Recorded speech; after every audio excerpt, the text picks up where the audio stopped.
Welcome to another edition of Estate Agency Stories. And today I'm joined by Christopher Thew, who is an estate agent from the South Coast, from Sussex. And he is the sales director of Mishon Mackay. Mackay, Yes. Mackay, you got it right. Yeah, There you go. okay. Chris has just about to turn 40.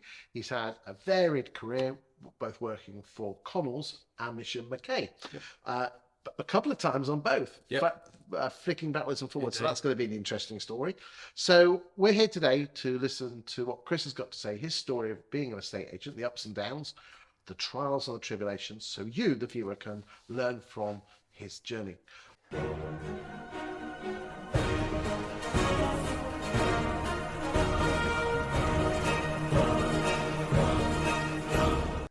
So Chris, if you, it's 2024, you would have been born in 1984. 84, that's it, absolutely. Good stuff. Yeah, 80s baby. That's what I like to see. As were you an only child when you were growing up? No, me and my sister. Older or younger? She's 2.5 years older, teacher, so completely different profession, completely different industry. So yeah, absolutely. Yeah. Good stuff. So as you were growing up in Sussex, I assume? Yes, Sussex born and bred. Good stuff. What did your father and mother teach you as growing up as a child? If I'm honest with you, my parents are my role models. They both had completely different careers. My mother was in retail, and my father worked for HMRC. They both had illustrious careers, really successful careers. But the value of money. They also taught me really good values in life, respect. And I think that from my perspective, if I look at my parents, that's who I want to aspire to be. You know, I think they live just across the road from me. Probably don't see them as much as I'd like to, but they're very close to my heart. Very close to my heart. So as you were growing up in the 90s, did you know what you wanted to be, apart from obviously a train driver or a rocket ship engine? Well, it's funny you say that. I suppose if I'm honest with you, I was never academic at school. I was never on the naughty list, but I was never academia never really. You were just kind of in the middle, just getting on with life. Yeah, I just kind of there. I'd rather get out from school and go and kick football against my dad's garage door. But I never had any aspirations. I guess as I was growing up into my teenage years, I did think about the police force. But obviously that just never happened. So do you follow football at all? Yeah, support Brighton. Of course I do. Yeah, absolutely. Yeah. Excellent. My mate Jerry Lyons. Indeed. He likes a bit. Yeah. I've met Jerry. Yeah, he's a good lad. So yes. So was football ever going to be an option for you? No, I was never. I'd always two left feet. No, I followed probably football now in my latter part of my life than I did as a child. My dad used to take me to Arsenal games and our local football team, Horsham Football Club, who I took my son to on Saturday, just gone. It was a 1-1 draw. But yeah, there you go. So yeah, no, it was never something that I aspired to be. Do you go to all the home games or some of the bit of both? A bit of both. You try to. I guess it's just fitting in family life with a busy job. My wife, she's got her own business. So yeah, it's difficult. So when did the golden lights of estate agency come up on your radar? What year? Do they ever really jump up into someone's page and go, do you know what, I want to be an estate agent? I don't think they do they? I think so. Did you fall into it like most of us? Yeah, I genuinely did. When I was funny actually, I met a couple of pals actually for a beer a couple of Friday nights ago, and we were just talking. They were like, "What you did, Chris, was quite out of the ordinary because back in the early 2000s." All my friends, when we finished college, went off to uni, and I didn't. Was that a purposeful choice, or? I wasn't academic, and my grades obviously certainly weren't good enough. So I didn't know what I wanted to do, but I applied to be a car rental sales rep at Gatwick Airport when I was about 18. Okay, so that would have been about 2002. Yes, yeah, absolutely. So when I was about 18, and it was basically tourists would come off the plane and you'd rent them a car. And I was fairly Why does it always take forever? They're always ticking loads of boxes. I don't think it's not like that anymore. But I mean, it was back in the day, it was the bit that really got my thirst for sales, I guess, was actually that part where selling the bloody insurance. And you used to sell them you buy the tank of fuel and you return it empty. And I guess I realised that I had a half a knack for, I actually enjoyed people. I genuinely enjoyed being with people, and talking to them and conversing with them.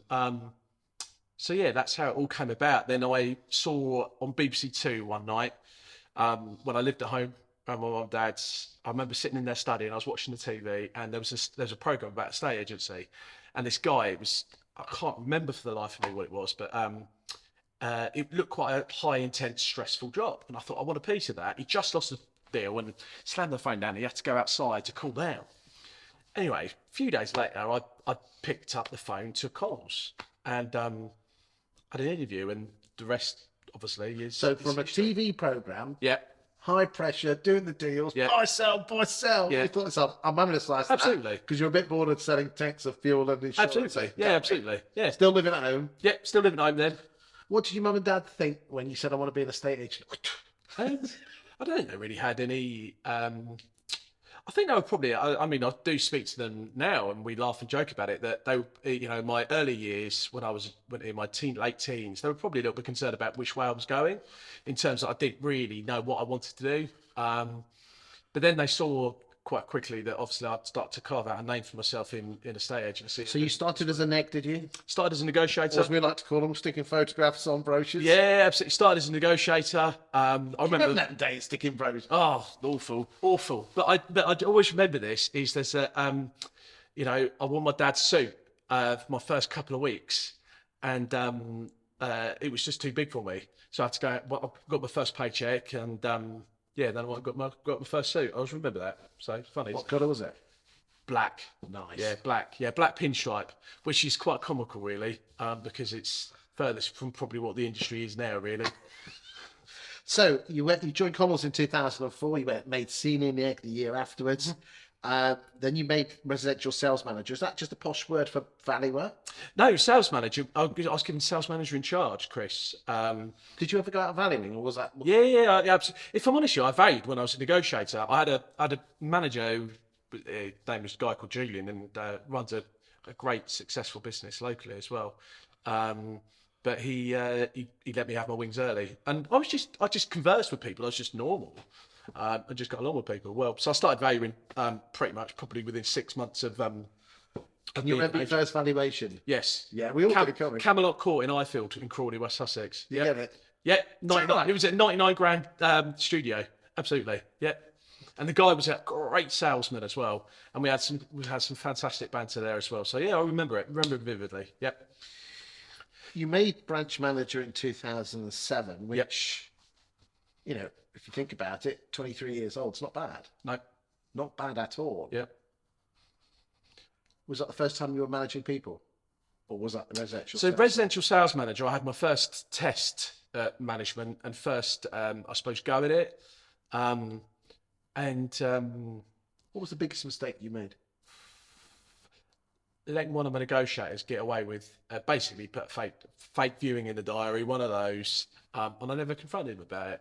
And I knew it. And to this day, it always sticks in my brain. I should have fronted that up. But you've got to remember when I was 22, 23, or 21, probably 21, 22, when I was a sales manager, I was very young in my managerial career. Nobody gives you a book and says, there are managerial books, but this is how to deal with people. Did they not put you any training, train you how to be a manager? Send you on a few courses? Not that I can really remember. Because the only people that are really good at that were Countrywide. They actually used to put you on a training course before you had the job. But nowadays, they don't put. I think that's. I know we're going to talk about that separately in a little short video where we're going to talk about training and development. But I don't think firms do that anymore, do they? No. I think it's. I talk about. There's a difference between management and leadership as well, and that's probably another element to it. But nobody ever tells you how to manage. You kind of have to find the life's rich tapestry to it. And not putting in that fake viewing, did that have repercussions? Like something messed up with a vendor? No, trust. For me, I lost complete trust for that individual. Anything else where you think, I should have done that differently? No. I mean, I'm sure I've made plenty of mistakes in my managerial career, but was it different when you made branch manager, where basically it was not as if you could just nip into the glass-fronted office and just say, I think I messed up here? Yeah, no, yeah. I have to say, and that's probably why I progressed quite quickly, is because it matured me quickly. And there are certain times where you just think, actually, I'm pleased with the way I handled that, or actually I could have handled that slightly different. And you can talk about that in all sorts of ways, but whether that be KPI driven, whatever it may be. 2008, two things happened. You got married to the lovely Sam. I did indeed. Had you been going out for a long while? Yeah, so we'd been going out 7 years then. So yes, absolutely. 7 years. You took your time, didn't you, mate? Yeah, oh yeah, absolutely. Well, she called it the 7 year itch, so I had to kind of do something. Had you moved in together at this point? Bought a Yes. house, or... Yeah, no, absolutely. We bought our first house in 2006.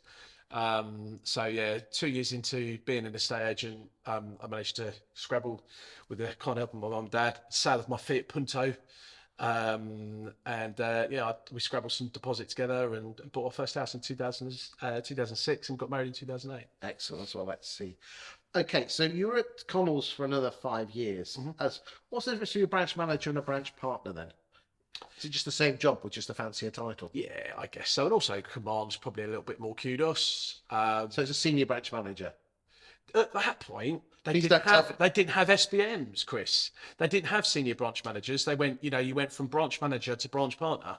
And then what's the next one on area director? And the next one is area manager, then area director. But my branch partnership, I remember being proposed for it. Again, my regional director was a guy called Kevin Peel, great guy. He was the guy that employed me when I was first 19. But I remember being proposed for it. And I do remember actually still to the day how I got promoted. It was at the Christmas party going from branch manager to branch partner.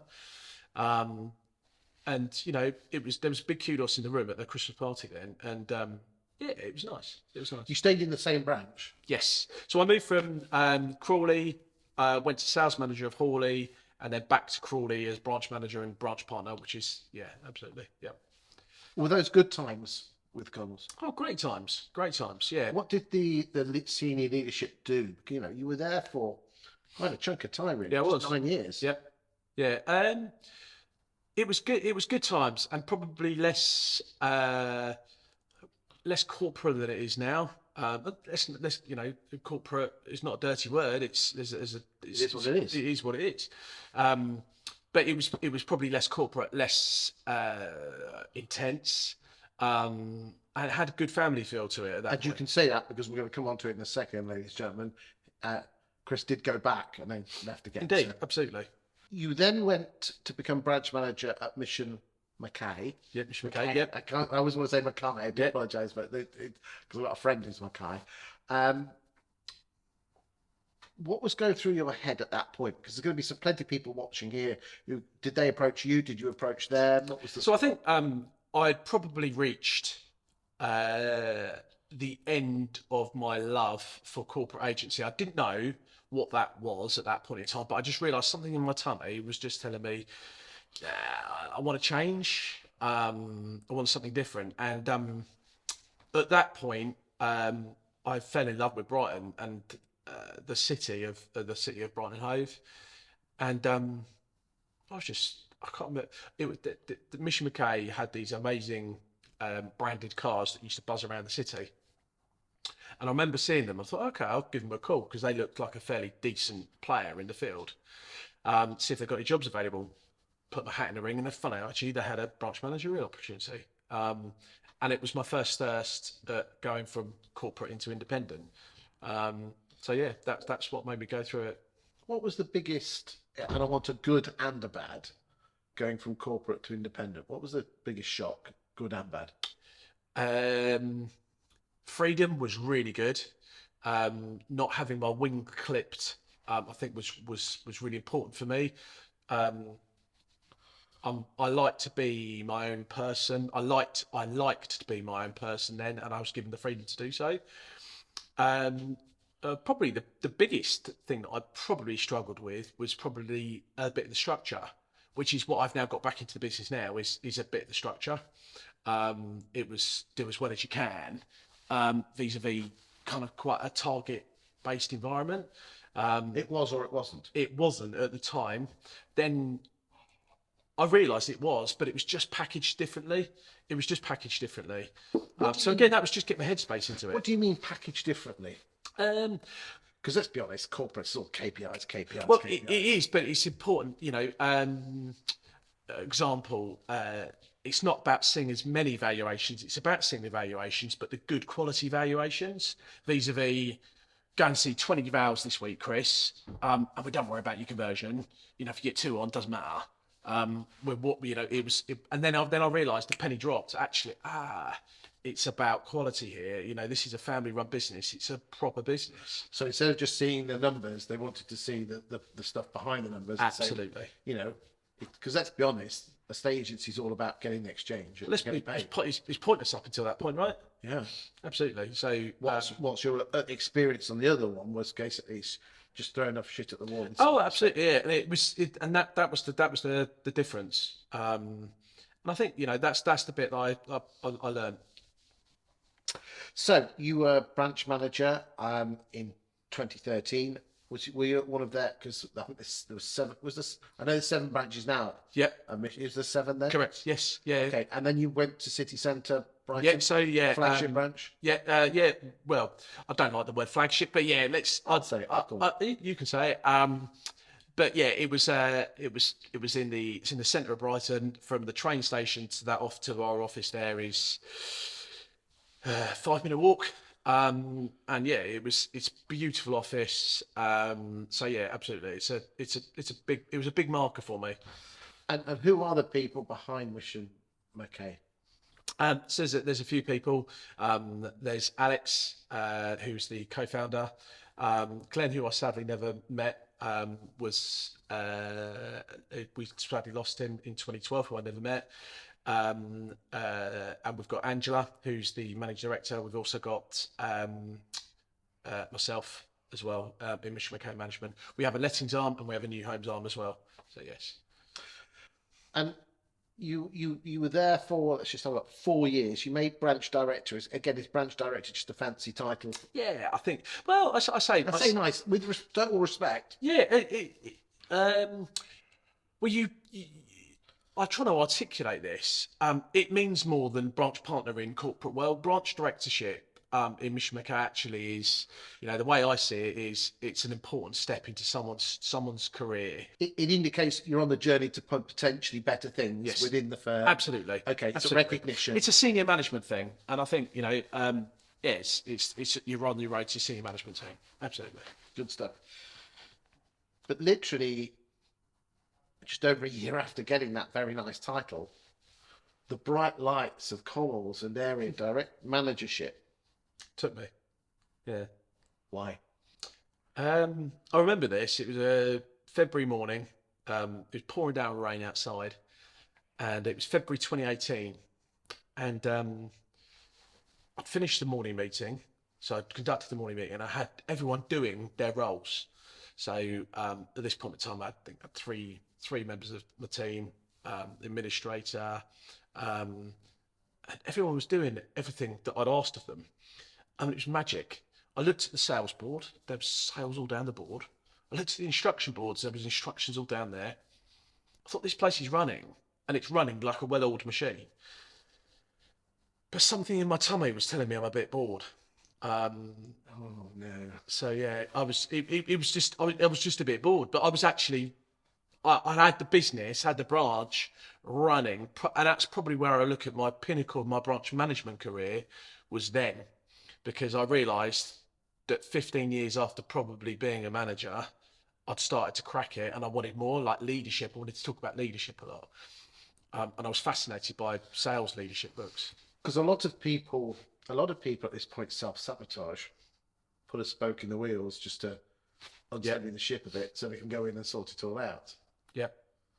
You obviously didn't, but you've been reading these management books and you thought, I want a slice of that. Yeah, absolutely. No, I just felt like I was 32 at that point in time. No, probably 33, can't remember now, but I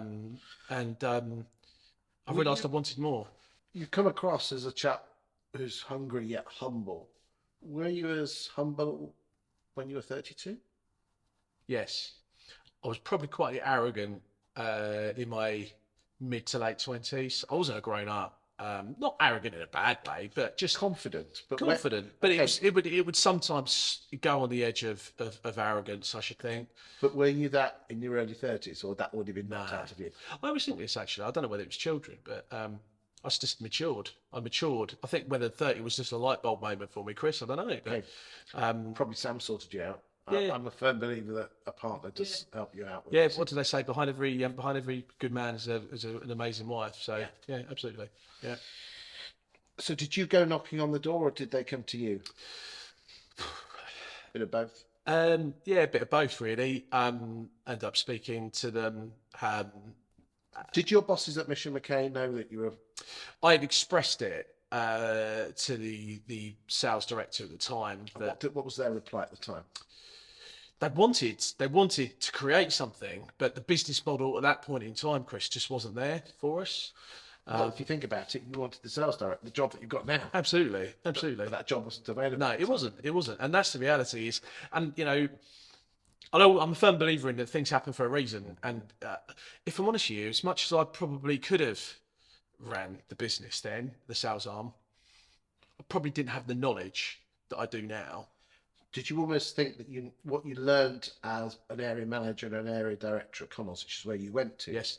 has enabled you in enabling you to do the job you're Correct. doing now? I've taken the I've taken the corporate, got the independent, and I've got I believe that we've now got the absolute weapon of a mix right in the middle. Taking the best from both elements. Best of both worlds. Absolutely. Yeah. So you went to become area manager with Connells in Yes. November 18, Yes. and in Feb 22 became area director. Is area director in charge of some area managers then? No. So again, Same job, fancy title. absolutely. Yeah, it is. It is. So yeah, went from area management of 8 offices. Went through that of 2019, and then led them through the pandemic. I was one of my proud moments is not that furlough's a bad thing, but I never got furloughed. So during the pandemic, I was one of the few remaining directors within the Connells business that kept the lights on, so to speak. And I was overseeing another area at that point in time, obviously remotely from home. So it's one of my proud achievements as well, is that obviously, they saw something in me to not furlough me and keep me going.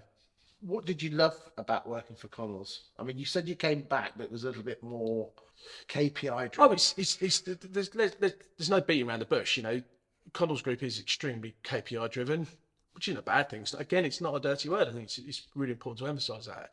I'll let you into another secret, because I like my stats. Yep. If you look at 2018 and compare it to 2023, out of all the top 25 estate agents by size, okay, there are 2 estate agency groups that have grown, and one is EXP, Yeah. and the other one is Connells. Yeah. Sequence. Yeah. Okay, the Connells Sequence, it's minuscule, but the bottom line is everyone else has dropped. Yep. They've kind of remained the Yep. same, or just gone up by 1 or 2%. But Yep. tiny stuff. Got to be doing something right, haven't they? They have, absolutely. And I'd always be thankful for everything they gave me through when I was a 19-year-old lad till when I left as area director. Are you glad you made the move? Yes, absolutely. I'd got to I'd learned how to run an area. Because what advice would you give to someone remote management, being an area manager? Patience. You have to be. Can't be at the coalface, can you? No, you have to be a comedian. You have to be someone's best friend. You have to be their mum, their dad, their brother, their aunt, their cousin, their sister. You have to be everything to people, and it's a difficult skill to master. Did you make any mistakes in the end? Loads. And again, probably because the intensity and the pressure surrounding corporate agency is quite full on. So by that nature, I probably could have been sort of a bit touch hot-headed sometimes, which wouldn't have got the best out of people. What advice would you give to someone watching this who's thinking of, decent branch manager and an estate agent's thinking of making the move to area manager? Do it. Give us some top tips. Do it. I think be brave. Be aware that you're probably. I mean, I remember my first few months feeling really out of my depth. I remember working a lot of late nights trying to get my head around the reporting. It was a lot of reports. But be prepared to come out of your comfort zone. I think is really important. What's the saying? Inside comfort zones, nothing grows. Outside, everything grows. I think want to be, if you've got a passion to be a leader, I think that's also really important to probably touch on that as well, to lead people. Okay. What about mistakes that people watching this don't make the same mistakes? Don't get drawn into the numbers too much. If you manage process, the numbers will spew out anyway. So keep tight to whatever process that looks like, whatever sales process it is. Sales processes, if you get them right, they will always spew out a result. Don't manage the numbers too hard, because the numbers will come through process. And I think that's often forgotten in corporate. I can't disagree with you 100%. I think you're absolutely spot on. Yeah. Focus on the process, the numbers will come. Absolutely. And if you're having a bad sales week or a bad sales day or a bad sales month, it just means that there's a link missing in your process. And it's down to us as a leader, or me as a leader, to understand and establish actually what do we need to do to put that link back in. And it's not the people's fault. Well, it may or may not be, but it's not the people's fault. It's probably down to us as a leader that we probably haven't identified that point in time. So you've now been at Mishon Mackay now for 18 months. Yep. What's the future for you? I think the future looks bright after I think for me and also the business, after a really tumultuous year last year. For me, this is my life. It's my career.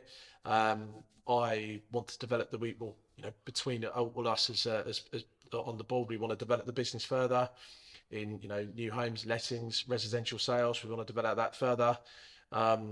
So what that looks like, I can't say right now, but I have a vision and a goal that we expand. And I think that's probably my 5-year plan is what I would say. What expansion looks like, I don't know right now. Well, it's a challenge, because I find so many agencies think it's all about branches, when in reality it's a damn sight easier to grow market share in your existing locations. But that's a completely different. We could be there for hours talking about that. So, Chris, thank you for your insight today, and I hope you have found that really useful out there in estate and letting agency land. Thank you for your time today.